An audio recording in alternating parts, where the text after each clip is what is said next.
Divisoria. Bumili tayo sibuyas, bawang. Bawang pala, bawang. Ano lang yung Ang yung 45? 29,000.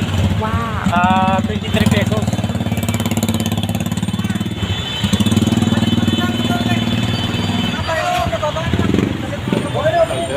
May light. Mga katurok, bumili tayo ng bawang na 30 bags para iwan natin ng bowl. Galitag natin dun sa sibuyas na binili natin sa Nueva Ecija. Sa mga katurok, lumipat tayo sa kabila kasi ibang brand naman to. So, yung LK kinuha natin, medyo mas mahal to kaysa dun sa kabila. Yung kabila kasi medyo mura. Ito mas mataas yung presyo, kaya lang ito yung gusto ng tao at saka ito yung gusto ng mga buyer namin eh.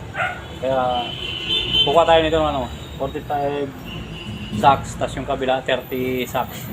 Bali pagsasamahin na lang natin para masanay lang sila dun sa kinuha natin na bawang sa kabila.